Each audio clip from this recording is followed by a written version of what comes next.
የኢራን ጦርነት ለአሜሪካ በቀን $2 ቢሊዮን እያስወጣ ነው። በኢራን ላይ እየተካሄደ ያለው የአሜሪካና የእስራኤል ጦርነት እየተባባሰ በመምጣቱ ግጭቱ ለዋሽንግተን ምን ያህል ወጪ እያስከተለ እንደሆነ ጥያቄዎች እየተነሱ ነው። ባለፈው ሳምንት መገባደጃ ላይ ሁለት የኮንግረስ ምንጮች እንደገለጹት ጦርነቱ ለአሜሪካ በቀን በአማካይ $1 ቢሊዮን እያወጣ ይገኛል።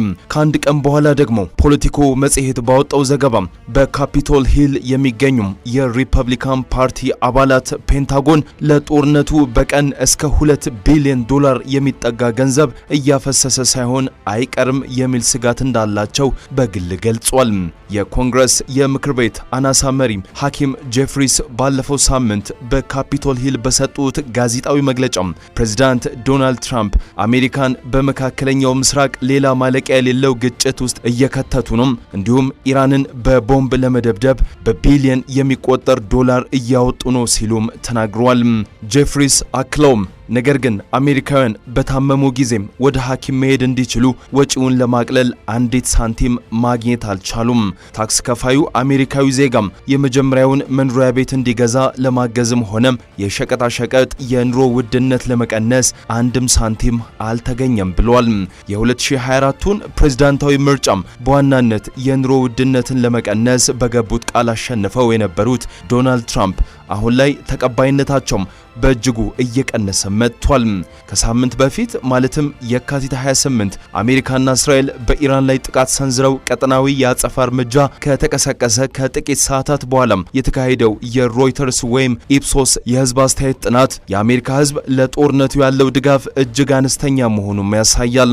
የአሜሪካ መከላከያ ሚኒስቴር ዋና መስሪያ ቤት ፔንታጎን እስካሁን ስለ ጦርነቱ ወጪ ይፋዊ መግለጫ ባያወጣም የምርጫ ተንታኞች እንደሚሉት ከሆነ ግን ይህ እየናረ የመጣው ወጪ ከጥቂት ወራት በኋላ ለሚካሄደው የክፍለ ዘመን ወይም ሚድተርም ምርጫ ለመራጮች የሚዋጣ አይሆንም። የጦርነቱን ትክክለኛ ወጪ ግልጽ ለማድረግ የፔንሲልቫኒያ ተወካይና በምክር ቤቱ የበጀት ኮሚቴ ከፍተኛ የዲሞክራት አባል የሆኑት ብሬንዳን ቦይል የኮንግረስ የበጀት ጽህፈት ቤት ትክክለኛውን ወጪ እንዲያጠናም ጠይቀዋል። የትራምፕ አስተዳደር በዚህ ሳምንት ለጦርነቱ ተጨማሪ የገንዘብ ድጋፍ ከኮንግረስ ለመጠየቅ በዝግጅት ላይ ባለበት በዚህ ወቅት ጦርነቱ ለአሜሪካ በቀን ምን ያህል እያስወጣ እንደሆነም እስካሁን የምናውቀው መረጃም ይህንን ይመስላል። የፔንሲልቫኒያ ተወካይ ቦይል ባለፈው መጋቢት 5 ቀን በላኩት ይፋዊ ደብዳቤም የኮንግረስ የበጀት ጽህፈት ቤት በኢራን ጦርነት ውስጥ ያለውን የሎጂስቲክስና የጥገና ወጪዎችን እንዲሁም ከወታደራዊ ኃይል ስምሪት ጋር የተያያዙ ማናቸውንም ተጨማሪ ቀጥተኛም ሆኑ ቀጥተኛ ያልሆኑ ወጪዎችን እንዲተነተንም ጠይቋል። በተጨማሪም እንደ ዲፕሎማሲያዊ እንቅስቃሴዎችና የውጭ እርዳታ ወጪዎችን ያሉ በኢራኑ ጦርነት ውስጥ ሊካተቱ የሚችሉ ሌሎች ተጨማሪ ወጪዎችን ጽህፈት ቤቱ እንዲገምትም ጠይቋል። ቦይል አክለውም ጽህፈት ቤቱ የእድል ወጪዎችን ማለትም ኦፖርቹኒቲ ኮስትስ እንዲያጠና ይፈልጋሉ። ለምሳሌ አንድን የአውሮፕላን ተሸካሚ መርከብ ከታይዋን አቅራቢያ አንስቶ ወደ ኢራን የባህር ዳርቻ በማዛወር ምክንያት ቻይና ልትሰነዝር ለምትችለው ጥቃት አሜሪካ የምትሰጠው ምላሽ በውጪ ረገድ እንዴት ሊጎዳ እንደሚችል እንዲተነተንም ጠይቋል። በደብዳቤያቸው ላይ በኢራን ጦርነት ምክንያት በሚፈጠር የኢኮኖሚ መስተጓጎል በሸቀጦች ዋጋ ላይ የሚኖረው ተጽዕኖ መካተት እንዳለበትም አሳስበዋል። እባካችሁ ይህንን ትንታኔም በተለያዩ አማራጮች አድርጉት፣ ይህም ጦርነቱ ከ4 እስከ 5 ሳምንታት በላይ የሚቆይባቸውንና የአሜሪካ እግረኛ ጦር በኢራን ምድር ላይ የሚሰማራባቸውን ሁኔታዎች ያካተተ ይሁን ሲሉም አጽንኦት ሰጥተውም ተናግረዋል።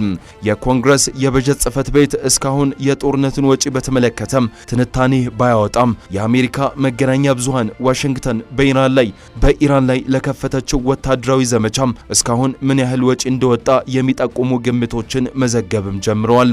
እነዚህ ግምቶችም የተለያዩ ናቸው። ኒውዮርክ ታይምስ እንደዘገበው ቅዳሜ ዕለት የፔንታጎን ባለስልጣናት ለኮንግረስ ባቀረቡት መረጃም የመጀመሪያው የጦርነት ሳምንት ለአሜሪካ $6 ቢሊዮን ወጪ ማስከትሏል። ቀደም ብሎ ሐሙስ ዕለት ሁለት የኮንግረስ ምንጮች ለኤምኤስ ናው እንደገለጹት የኢራኑ ጦርነት ለአሜሪካ በቀን ወደ $1 ቢሊዮን ገደማ እያስወጣ ነው። በሚቀጥለው ቀን ደግሞ ፖለቲኮ መጽሔት ይዞት በወጣ ዘገባ ሪፐብሊካኖች ፔንታጎን ለጦርነቱ በቀን እስከ $2 ቢሊዮን የሚጠጋ ገንዘብ እያፈሰሰ ሳይሆን አይቀርም ብለው በግል እንደሚሰጉም አመልክቷል። ዘገባዎች እንደሚጠቁሙት ከሆነም አሜሪካ እየተጠቀመችባቸው ያሉ አንዳንድ መሳሪያዎች እጅግ ውድ ናቸው። በተለይም የኢራንን ሚሳኤሎች ለማክሸፍ የሚያገለግሉት የአሜሪካ ጸረ ሚሳኤሎች ለእያንዳንዱ ተተኳሽ በሚሊዮን የሚቆጠር ዶላር ሊያወጡ እንደሚችሉ ተንታኞች ይናገራሉ። የፔን ዋርተን በጀት ሞዴል ዳይሬክተር የሆኑት ኬንት ስሜተርስ ለአልጀዚራ እንደገለጹት ጦርነቱ በመጀመሪያዎቹ ቀናት ለአሜሪካ በቀን $2 ቢሊዮን ሊያስወጣ ቢችልም በረጅም ጊዜ ግን ይህ ወጪ በከፍተኛ መጠን ሊቀጥል እንደማይችልም ገልጿል። ከመጀመሪያዎቹ ጥቂት ቀናት በኋላ ወጪው በቀን ወደ $800 ሚሊዮን ገደማ ዝቅ ይላል ብለን እናስባለን። ዘመናዊ መሳሪያዎች ውድ ቢሆኑም እንኳ በቀን $2 ቢሊዮን ለረጅም ጊዜ ይወጣል ብሎ ማመን ግን ይከብዳል። በእርግጥ ከፍተኛ የሰው ኃይል ስምሪት ከተጨመረ እነዚህ ቁጥሮች ሊለወጡ ይችላሉ። ሆኖም ያ እንዲሆን ቢያንስ ጥቂት ወራት ይቀሩታልም ብለዋል። ብሪታንያዊው የደህንነትና ስጋት አማካሪና የቀድሞ ወታደራዊ ዋና አሰልጣኝ ጆን ፊሊፕስ በዚህ ሐሳብ ይስማማሉ።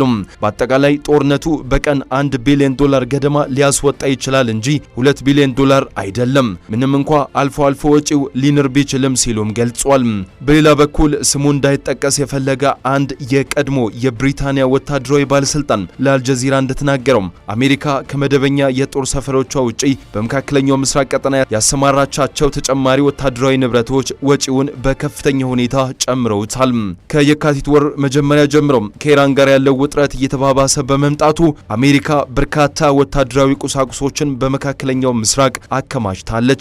የመረጃ ተንታኞችና የወታደራዊ በረራ መከታተያ መረጃዎች እንደሚያሳዩት ከሆነ አሜሪካ ከየካቲት ወር መጀመሪያ አንስቶ ከ120 በላይ አውሮፕላኖችን ወደ ቀጠናው አሰማርታለች። ይህም እንደ አውሮፓውያን አቆጣጠር በ2003 ከነበረው የኢራቅ ጦርነት ወዲህ አሜሪካ በመካከለኛው ምስራቅ ያደረገችው ትልቁ የአየር ኃይል ስምሪት ነው። ከተሰማሩት መካከል የኢ3 ሴንትሪ የቅድመ ማስጠንቀቂያ አውሮፕላኖች፣ F-35 ድብቅ ተዋጊ ጄቶች፣ F-22 እና F-15 እንዲሁም F-16 ጄቶች ይገኙበታል። የበረራ መረጃዎች እንደሚያሳዩት ከሆነ በርካታ አውሮፕላኖች ከአሜሪካና ከአውሮፓ የጦር ሰፈሮች የተነሱ ሲሆን ይህም መደበኛ የኃይል ቅያሪ ሳይሆን ቀጣይነት ያለው የውጊያ እቅድ አካል መሆኑን ያሳያል። ወታደራዊ ባለስልጣኑ አክለውም 2 የአውሮፕላን ተሸካሚ መርከቦች ተጨማሪ ኃይል እንደሚላክም ገልጿል ብለዋል። ሆኖም እነዚህ ተጨማሪ ኃይሎች የተላኩት ነባር ኃይሎችን ለመተካት ይሁን ወይም ለጥገናና ለስንቅ አቅርቦት በሚደረግ ቅያሪ ወቅት አሜሪካ የቀጠናውን ኃይል ለጊዜው ለማጠናከር የፈለገችው ስለመሆኑ እርግጠኛ እንዳልሆኑም ገልጿል። ዋሽንግተን የሚገኘው የስትራቴጂክና ዓለም አቀፍ ጥናቶች ማዕከል CSIS ሐሙስ ዕለት ባወጣው የትንታኔ ሪፖርት አሜሪካ በጦርነቱ የመጀመሪያዎቹ 100 ሰዓታት ውስጥ ብቻም $3.7 ቢሊዮን ወይም በቀን በአማካይ $900 ሚሊዮን ገደማ ወጪ ማድረጓንም ገልጿል። ይህ ከፍተኛ ወጪ በዋናነት የመጣው ለጦር መሳሪያዎችና ለጥይት አቅርቦት ከሚወጣው እጅግ ከፍተኛ ሀብት መሆኑን ተቋሙ አመልክቷል። የማዕከሉ ተመራማሪዎች እንደሚሉት ከሆነም ትንታኔው የተመሰረተው የኮንግረስ የበጀት ጽሕፈት ቤት ለእያንዳንዱ ወታደራዊ ክፍል ለክንውንና ለድጋፍ ይወጣል ብሎ ከገመተው ወጪ ላይ ሲሆን ይህም የዋጋ ግሽበት፣ የክፍሎቹን መጠንና ለጦርነቱ ከፍተኛ ፍጥነት ወይም ኦፕሬሽናል ቴምፖ የተጨመረ 10% ተጨማሪ ወጪን ያገናዘበ ነው። ጥናቱ እንደሚያሳየው ከሆነም አሜሪካ በጦርነቱ የመጀመሪያዎቹ 100 ሰዓታት ውስጥ ከ2000 በላይ ልዩ ልዩ የጦር መሳሪያዎችንና ተተኳሾችን የተጠቀመች ሲሆን እነዚህ የፈሰሱ ቁሳቁሶች መልሶ ለመተካት ብቻ $3.1 ቢሊዮን ያስፈልጋል። ይህም በቀን የ$758.1 ሚሊዮን ተጨማሪ ወጪን ያስከትላል። አንድ የቀድሞ የብሪታንያ ወታደራዊ ባለስልጣን ለአልጀዚራ እንደተናገሩት ከሆነ የአንድ ሚሳኤል ዋጋ የምርት ሂደቱን ትራንስፖርትንና የሰው ኃይልን ጨምሮ ቢያንስ $2 ሚሊዮን ይደርሳል። የማዕከሉ ተመራማሪዎች ማርክ ካንሲያንና ክሪስ ፓርክ እንደገለጹት በመጀመሪያዎቹ 100 ሰዓታት ውስጥ ከወጣው $3.7 ቢሊዮን አጠቃላይ ወጪ ውስጥ በበጀት የተያዘው በጣም ጥቂቱ ብቻ ሲሆን አብዛኛው ማለትም $3.5 ቢሊዮን ገደማ የሚሆነው ወጪ ቀድሞ በበጀት ያልተመደበ ነው። በበጀት ከተያዙት ከተያዙት ወጪዎች መካከል የክንውን ወጪዎች ማለትም ከጠቅላላው 196 ሚሊዮን ዶላር ውስጥ 178 ሚሊዮን ዶላር ያህሉ በበጀት ተይዟል። ተመራማሪዎች አክለውም የተተኮሱ መሳሪያዎችን መተኪያ ወይም 3.1 ቢሊዮን ዶላር ገደማ እስካሁን በበጀት እንዳልተካተተ እንዲሁም በውጊያ የጠፉ ንብረቶችን መተካትና የመሰረተ ልማት ጉዳቶችን መጠገን ወይም 350 ሚሊዮን ዶላር ገደማ እንዲሁ በበጀት ያልተያዙ ወጪዎች መሆናቸውም ገልጿል። የጦርነቱ ዕለታዊ ወጪዎች በተወሰነ ደረጃ ቢረጋጉ እንኳን አጠቃላይ ድምር ወጪው እየናረ መሄዱ እንደማይቀርም ተነግሯል። የፔን ዋርተን በጀት ሞዴል ዳይሬክተር ስሜተርስ መጋቢት 2 ቀን ለፎርቹን መጽሔት እንደገለጹት የጦርነቱን ከፍተኛ ጫና የሚሸከሙት የአሜሪካ ግብር ከፋዮች ሲሆኑ አጠቃላይ ወጪውም 65 ቢሊዮን ዶላር ሊደርስ እንደሚችልም ገምተዋል። በእኛ ግምት ለቀጥታ ወታደራዊ ዘመቻዎች፣ ለጦር መሳሪያዎች፣ ለተተኳሾችና ለሌሎች አቅርቦቶች መተኪያ 65 ቢሊዮን ዶላር ገደማ ወጪ ሊጠይቅ ይችላል። ጦርነቱ ከሁለት ወራት በላይ የሚቆይ ከሆነ ግን ይህ ቁጥር ይጨምራልም ብሏል። ባለፈው መጋቢት 6 ቀን የመከላከያ ሚኒስትር ፒት ሄግሴዝ አሜሪካ በኢራን ላይ የምታደርገው ጥቃት በከፍተኛ ሁኔታ ሊጨምር መሆኑን ማስጠንቀቋል። ይህም ተጨማሪ የጥቃት አውሮፕላን ስኳድሮኖችን፣ የተሻሻሉ የመከላከያ አቅሞችንና ተከታታይ የቦምብ ድብደባዎችን እንደሚያካትትም ገልጿል። የቀድሞ የብሪታንያ ወታደራዊ ባለስልጣን ለአልጀዚራ ሲናገሩም አሜሪካ የልዩ ልዩ ሚሳይሎችን ምርት ብትጨምርም መጠኑ ግን ከሚያስፈልገው መሳሪያ አንጻር ሲታይ አነስተኛ ነውም ብሏል። የኔቶ አባል ሀገራትም የራሳቸውን የሚሳኤል ትዕዛዝ ቢኖራቸውም በአሁኑ ወቅት ግን አሜሪካ የራሷን ክምችት እንድታሟላም ቅድሚያ እየተሰጣት መሆኑም ጠቁመዋል። እንደ ተንታኞች ገለጻ እጅግ ውድ የሆኑ ጸረ ሚሳኤሎችን አጠቃቀም በመቀነስ ወጪውን ማቃለልም ይቻላል። ለዚህም እንደ አማራጭ የቀረበው በአነስተኛ ወጪ በብዛት የሚመረቱ ሚሳኤል መከላከያዎችን ከዩክሬን ማግኘት ነው። ባለፈው ሐሙስ አንድ የኮንግረስ ምንጭ ለኤምኤስ ናው እንደገለጹት አሜሪካ ውድ የሆኑ ተከላካይ ሚሳኤሎችን አጠቃቀም ስትቀንስ የጦርነት ወጪ ሊቀንስ ይችላልም ብሏል። ጆን ፊሊፕስ ለአልጀዚራ እንደተናገሩት የአሜሪካ ባለስልጣናት እያንዳንዱን ድሮን በተከላካይ ሚሳኤል ወይም ጸረ ሚሳኤል መምታት እንደማይችሉ ማምነዋል። ይልቁንም ትኩረታቸው የድሮን ማስወንጨፊያዎችን በማውደም ላይ ሆኗል። ዓለም ለድሮን ስጋት አነስተኛ ወጪ የሚጠይቁ መፍትሄዎችን ለመፈለግ እየተሯሯጠች ነው። ቀጥተኛ የኃይል መሳሪያዎችን ወይም ዳይሬክት ኤነርጂ ዌፐንስ አንዱ አማራጭ ቢሆንም ከፍተኛ የኤሌክትሪክ ኃይል ስለሚፈልጉ በመርከቦች ወይም በጦር ሰፈሮች ላይ ብቻ ነው ሊተገበሩ የሚችሉት ብለዋል። በሌላ በኩል የስትራቴጂክና ዓለም አቀፍ ጥናቶች ማዕከል ሪፖርት አቅራቢያዎች እንደሚሉት የአየር ላይ ዘመቻዎች ከመጀመሪያው ከፍተኛ የውጊያ ወቅት በኋላ ፍጥነታቸው ቢቀንስም በበጀት ያልተያዙት ወጪዎች ግን አሁንም ከፍተኛ ሆነው ይቀጥላሉ። ይህ ማለት ፔንታጎን በበጀት ያልተያዙ ወጪዎችን ለመሸፈን በቅርብ ጊዜ ውስጥ ተጨማሪ የገንዘብ ድጋፍ መጠየቅ ይኖርበታል።